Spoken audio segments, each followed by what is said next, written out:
नमस्कार सभी साथियों को बहुत बहुत स्वागत है आप सभी का चैनल संकल्प एकेडमी पर। आज के इस वीडियो सेशन में हम रश्मिरथी खंड काव्य के महत्वपूर्ण पदों को लेकर के आए हैं। इनकी व्याख्या करी जाएगी। कल की वीडियो में हमने सिर्फ एक पद की व्याख्या की थी, आज हम उसका दूसरा पार्ट लेकर के आए हैं। तो उम्मीद करते हैं कि आपने कल वाली व्याख्या को अच्छे से समझा होगा और आपके कमेंट हमें बताते हैं कि हमने कैसा प्रयास किया और आप तक वो कैसा पहुंचा। तो ज़रूर लाइक करें, ज़रूर कमेंट करें। चलिए हम शुरू करते हैं आज के हमारे दूसरे पार्ट की व्याख्या, यानी कि दूसरा जो हमारा यहाँ पर पद है उसे हम लेते हैं। इसमें मैंने एक पद लिया है, रंगभूमि में अर्जुन जब अपने कर्तव्य को दिखाता है, अपने धनुष विद्या के प्रदर्शन को दिखाता है, उस समय कर्ण वहाँ पर प्रस्तुत होता है और उसको ये दिखाने की कोशिश करता है कि तुम बस सस्ते लोगों में खड़े होकर के इस तरह से अपने खोखले सुयश को प्राप्त कर रहे हो। अगर तुम्हें दम हो तो मुझसे जो है ये धनुर्विद्या में एक बार मुझसे जो है प्रतियोगिता करके देखो। तो इस तरह का एक ये इसका यहाँ पर संदर्भ है और गुरु द्रोणाचार्य भी वहाँ पर उपस्थित होते हैं। उस समय ही कर्ण अर्जुन को देख करके इस प्रकार से संवाद करता है। एक संवाद शैली में ये यहाँ पर दिया गया है, संवाद शैली में, जो कि कर्ण और अर्जुन के बीच होता है। तो यहाँ पर ये पद हम जरूर लेंगे। इस पद को बताने से पहले, इसकी व्याख्या बताने से पहले इसका वाचन करेंगे कि रंगभूमि में अर्जुन था जब समा अनोखा बांधे, बढ़ा भीड़ भीतर से सहसा कर्ण सरासन साधे। कहता हुआ तालियों से क्या रहा गर्भ में फूल, अर्जुन तेरा सुयस अभी क्षण में होता है धूल। तूने जो जो किया उसे मैं भी दिखला सकता हूँ, चाहे तो कुछ नई कलाएं भी सिखला सकता हूँ। आँख खोल कर देख कर्ण के हाथों का व्यापक, फूले सस्ता सुयस प्राप्त कर उस नर को धिक्कार। इस प्रकार से यहाँ पर इन पंक्तियों में दिनकर जी ने कर्ण के मनोदशा को व्यक्त किया है कि किस प्रकार से उसे कोई अवसर न मिलने से, और जैसे कहते नहीं अंधों में काना राजा, इस प्रकार से कर्ण की इस बात को लेकर के उसके मनोवृत्ति को, उसकी मनोदशा को यहाँ पर स्पष्ट करने का प्रयास किया गया है। तो जब भी इस तरह के क्वेश्चन बनते हैं ऐसी व्याख्याओं के, तो ये कोई 12th लेवल की व्याख्या नहीं है कि नहीं इस तरह से व्याख्या करने को आएगी या एक लाइन की आएगी। इसमें से कुछ शब्द उठाए जाते हैं, जैसे अभी यहाँ पर एक शब्द आपने देखा कि सस्ता सुयस प्राप्त कर। अब सस्ता सुयस क्या हो सकता है? जैसे यहाँ पर एक शब्द देखा कि कर्ण सरासन साधे, समा अनोखा बांधे। कुछ ऐसे शब्दों को लेकर के यहाँ पर अधूरे वाक्यों को लेकर के उनकी व्याख्या पूछ ली जाती है या उनसे संबंधित कुछ अर्थों को पूछ लिया जाता है। तो इसी पर हम बात करने वाले हैं। इस पद में क्या बताया गया है कि रंगभूमि में अर्जुन था, यानी कि जब इसमें रंगभूमि का दृश्य का वर्णन है, जहाँ पर युद्ध विद्या प्राप्त करने के बाद जब सभी कौरवों को, सभी पांडवों को एक रंगभूमि में सबको उपस्थित किया गया और अपनी अपनी विद्या का प्रदर्शन करने के लिए कहा गया।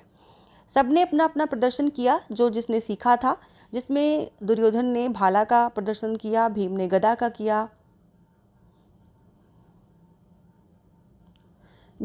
का किया, और उसके बाद में अर्जुन ने अपने उसका धनुष का किया। इस प्रकार से सबने अपनी अपनी विद्या का प्रदर्शन किया।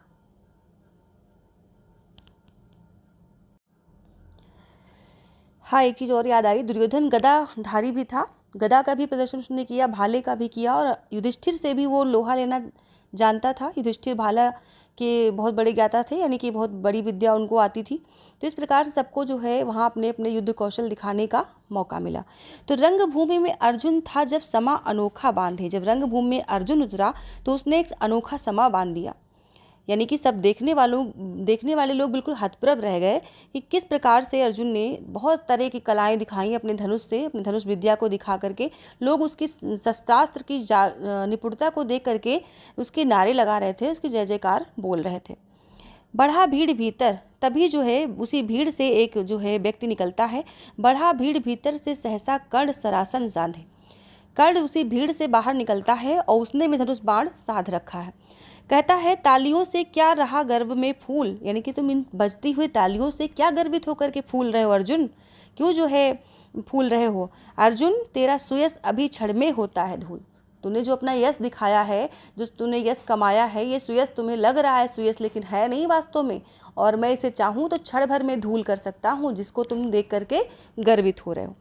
तूने जो जो किया उसे मैं भी दिखला सकता हूँ, कि तुमने जो भी अभी रंगभूमि में जो भी अपने धनुष का प्रदर्शन किया है, अपने तीरों का प्रदर्शन कर्तव्य दिखाया है, वो सब मैं भी कर सकता हूँ, और इससे ज़्यादा भी, चाहे तो कुछ नई कलाएं भी सिखला सकता हूँ, और इससे ज़्यादा भी कलाएं तुमको दिखला सकता हूँ धनुष की। और इस प्रकार से वो ललकारता है, और कर्ण जो है धनुष को हाथ में लिए हुए अपनी शस्त्र विद्या का कमाल दिखाने के लिए उस रंगभूमि में उतरता है, और अर्जुन की ओर इस प्रकार से संवाद करता है। आँख खोल कर देख कर्ण के हाथों का व्यापक, यानी कि अपनी आँखें खोल करके देखो, जो तुम्हारे सामने ये व्यक्ति खड़ा है इसका नाम है कर्ण, और कर्ण की शस्त्र विद्या का भी कमाल, जो व्यापक कमाल है, उसे भी देखो। और तुम जो है बस एक मुझे मौका दो, और फिर मैं तुम्हें दिखाता हूँ कि तुम्हें मेरे आगे कुछ नहीं आता। फूले सस्ता सुयश प्राप्त कर, और देखो मतलब इस छोटी छोटी कलाओं को दिखा करके तुमने जो यश पाया है, जो बहुत ही नाम जो तुम पा रहे हो, तुम्हारी जय जयकार हो रही है, तो ऐसे नर को तो मैं धिक्कारता हूँ।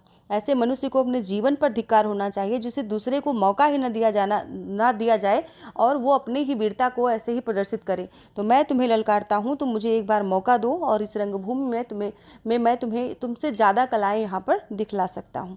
तो इस तरह से इसमें एक संवाद शैली है जो कि कर्ण ने अर्जुन से की है, और ये इसका मुख्य बिंदु है। यानी इसे आप जो है अच्छे से ध्यान रख सकते हैं कि इसमें जो बात कही गई है वो सारी बातें कर्ण के द्वारा कही गई हैं, और किसको कही गई हैं, तो अर्जुन को कही गई हैं। तो इस प्रकार से ये रंगभूमि का एक दृश्य था, और इसमें संवाद शैली का परिचय दिया गया है। और बाकी इसमें कुछ विशेष चीज़ें भी जैसे प्रश्न में पूछी जा सकती हैं कि इसमें कौन सा रस है, तो रस वीर रस है। और इसके अलावा अलंकार भी पूछे जा सकते हैं। तो अलंकार में हमें इसमें और कोई अलंकार ठीक से दिखा नहीं है, तो जब भी नहीं तो जब अक्षर जैसे भीड़ भीतर, यहाँ पर 2 बार भा आया है, सरासन साधे, यहाँ पर सा जो है बार बार आया है, सहसा भी सा है, तो यहाँ हम कुल मिलाकर के अनुप्रास यहाँ पर बता सकते हैं। तो इस प्रकार से हमने देखा कि जो है ऐसे बनने वाले प्रश्नों को लिया जाता है, बीच बीच से प्रश्न पूछे जाते हैं। तो उम्मीद है आप लोग इसको अच्छे से समझ गए होंगे, और नेक्स्ट आपके जो है प्रश्न या आपके जो सुझाव हैं या आपकी जिज्ञासा है उनको हमारे तक ज़रूर साझा करें। उन्हीं पदों की व्याख्या हम आपको पहुंचाएंगे। सभी को बहुत बहुत धन्यवाद। आपकी अच्छे से परीक्षा हो इसके लिए बहुत बहुत शुभकामनाएं। शुभ रात्रि।